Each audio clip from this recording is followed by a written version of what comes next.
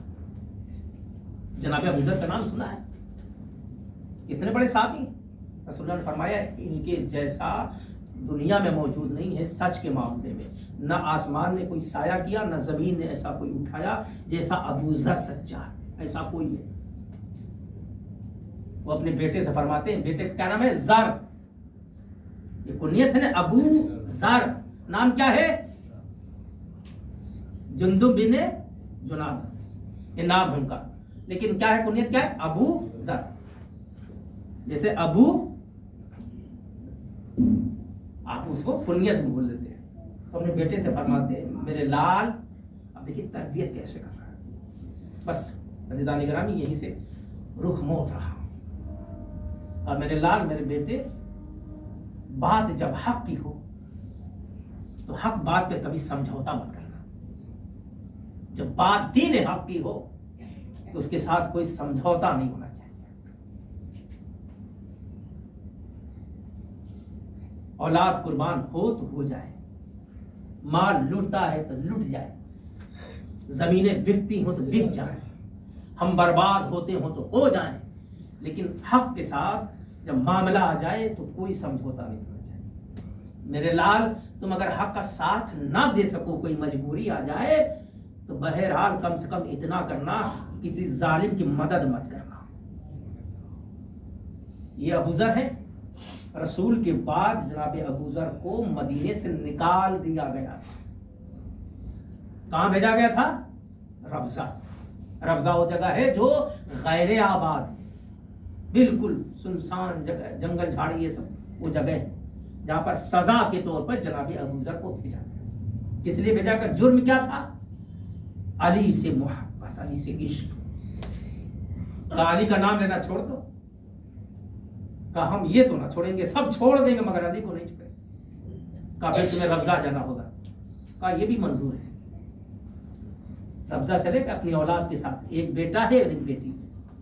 بیٹا جوان ہے, بیٹی 3 یا 4 سال کی ہے. ایسے جگہ پر جہاں انسانوں کی آبادی نہیں, ایسی جگہ بھیجا گیا تھا سزا کے طور پر.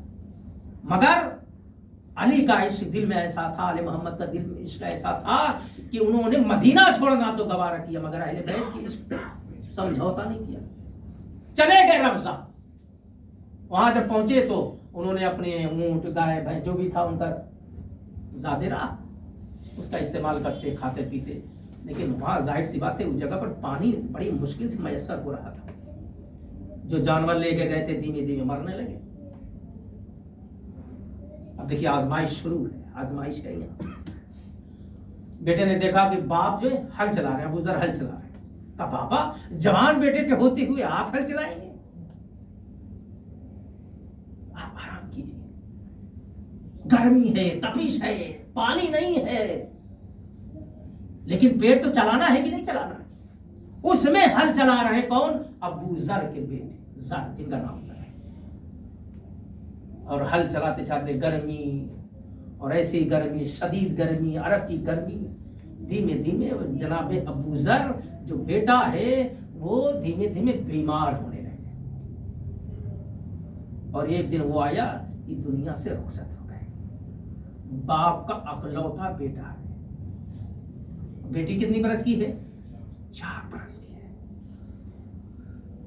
جناب ابو ذر نے اپنے بیٹے کو غسل دیا, کفن دیا, قبر بنائی, دفن کیا.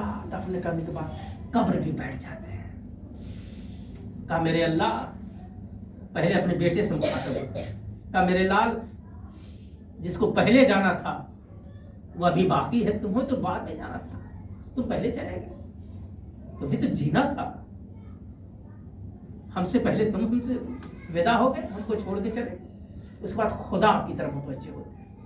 میرے اللہ، میرے بیٹے کو تمہارا حق بھی ادا کرنا تھا، کچھ میرے حقوق باقی تھے. میں تمہاری مخلوق ہوتے ہوئے اپنے بیٹے کے جو بھی حقوق تھے، جو بھی اس کی کوتاہیاں تھی، میں اسے معاف کرتا ہوں. تو میرے اللہ، تو خالق ہے، تو اس کا بھی پالنے والا ہے، تو بھی اس کی خطاؤں کو، اس کو حقوق جو چھوڑ رکھے معاف فرما دے. امام علیہ السلام فرماتے ہیں کہ جناب ابوذر کی یہ دعا کامل ہوئی اور دعا قبول بھی ہوئی. اور امام علیہ السلام فرماتے ہیں خدا نے جو کچھ بھی کوتاہیاں تھی جناب ابوذر کی، ان کی تمام خطاؤں کو معاف فرما دیا. ماں بہرحال ماں ہوتی ہے، بیٹے کی جدائی برداشت نہ کر سکے، ماں دنیا سے چلی گئی. کون بچا؟ باپ. باپ کون ہے؟ ضعیف باپ ہے. ابوذر ضعیف ہو چکے ہیں، صرف 4 سال کی بیٹی ہے اور ابوذر ہے. دن گزرتا رہا، ضعیفی میں اضافہ ہوتا رہا، یہاں تک کہ بیمار ہو گئے. تو جناب ابوذر کو محسوس ہوا کہ اب میں زیادہ دیر تک اب دنیا میں نہیں رہوں گا. اپنی بیٹی کو قریب بلایا، کہا بیٹی میں زیادہ دن تک دنیا میں نہیں رہوں گا، بس ایک کام کرو، میں تمہیں لے کے چلتا ہوں وہاں جہاں سے قافلے گزرتے ہیں. میں تمہیں قافلے والوں کو دے دوں گا کہ وہ تمہیں مدینہ پہنچا. مدینہ کہا؟ علی کے پاس، کیونکہ علی وہ ذات ہے جو کسی یتیم کو، کسی بیوہ کو، کسی بے غیر کسی کے ہر ایک کی مدد کرنے والا علی تمہارا خیال رکھیں گے.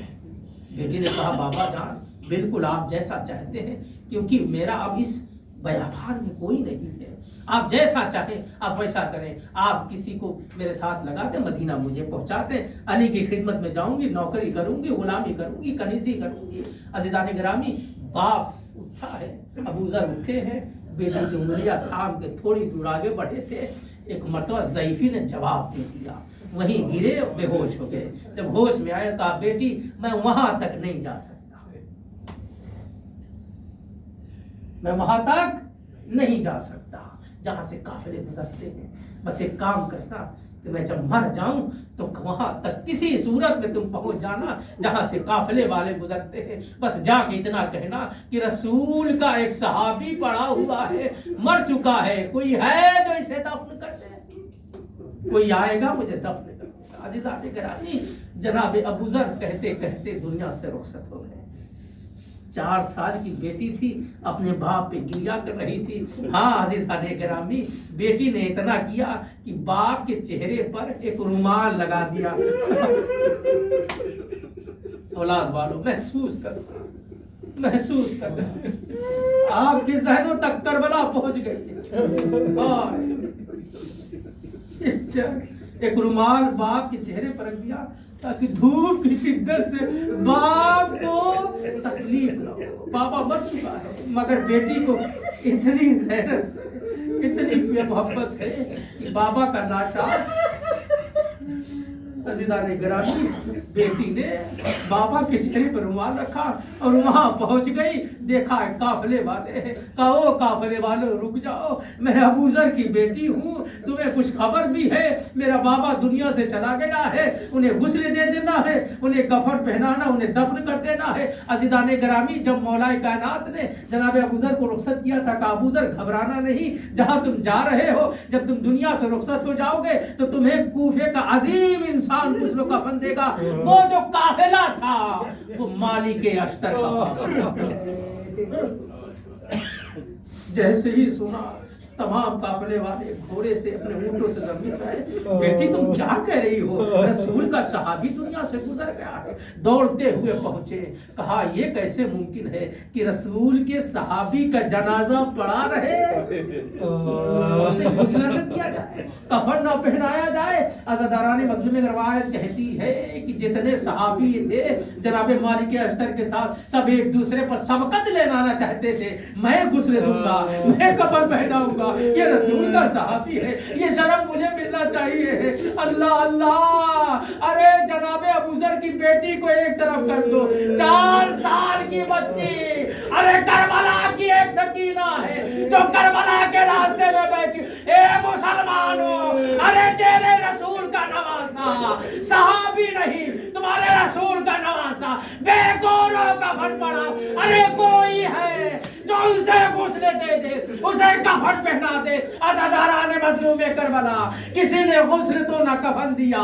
ہاں سکینہ کو کسی نے تماچے مارے ہیں، کسی نے بندے چھینے ہیں، کسی نے دامن میں آگ لگائی ہے. عزاداران مظلوم کربلا، جب اہل بیت کو اسیر کر کے قافلہ کو جب مقتل سے گزارا گیا ہے، ہر بی بی نے اپنے اپنے وارثوں پہ گرایا ہے، لیکن جناب زینب نے اپنے بھائی حسین کے جنازے پہ گرایا. اور جب جنازے پہ پہنچی ایک جملہ کہا، اولاد والو، اے حسین کے چاہنے والو، ذرا جملے کو محسوس کرنا. جناب زینب فرماتی ہے، میرے بھائی حسین، انتا اخی حسین، کیا تو ہی میرا بھائی حسین؟ اللہ اللہ، یہ زینب نے جملہ کیوں کہا؟ کیونکہ حسین وہ تھا ارے جس کے گلے کو رسول چومتے تھے، جو کبھی توشے پیغمبر پہ سوار ہوتے تھے، جنہیں فاطمہ الزہرا نے بڑے لاڈوں سے پالا ہے. وہ حسین زمین کربلا پر ارے بے گور و کفن، کوئی جسم کا حصہ ایسا نہ تھا جہاں زینب چوم لیتی.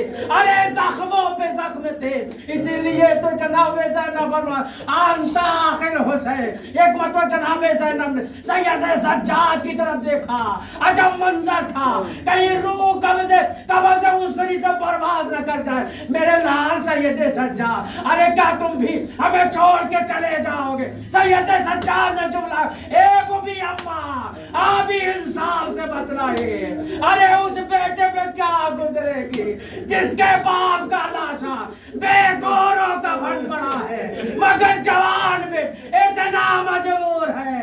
ہاتھوں میں ہتھکڑیاں، پیروں میں بیڑیاں، گلے میں توخے خاردہ. سکینہ بابا کو رونا چاہے، شمر تماچے مارتا ہے، درے مارتا ہے.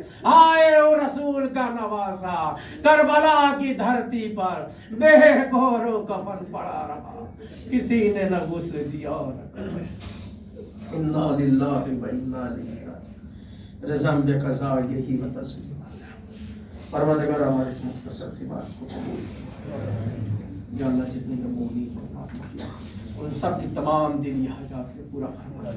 یا اللہ بانی مجلس کے رزق میں اضافہ فرما، اس کاروبار میں ترقی عنایت. جتنے بھی مومنین ہیں یا اللہ ان سب کی تمام دینی حاجات کو پورا فرما. یا اولاد صالحہ عطا، جو بیمار ہے بیمار کربلا کے صدقے میں ان کی بیماریوں کو دور فرما. یا اللہ دنیا کے کسی بھی گوشے مظلوم میں کربلا کے چہرے والے ہوں، ان کی جان مال عزت آبرو کی حفاظت فرما. پرچم اسلام کو بلند فرما، دشمنان اسلام کو نیست و نابود فرما. اپنے آخری حجت ہمارے زمانہ عجل اللہ تعالیٰ فرجہ الشریف کے ظہور میں تعجیل فرما. ہم سب کو ان کے آوان و انسان کو شمار فرما. ربنا تقبل منا انک انت السمیع العلیم.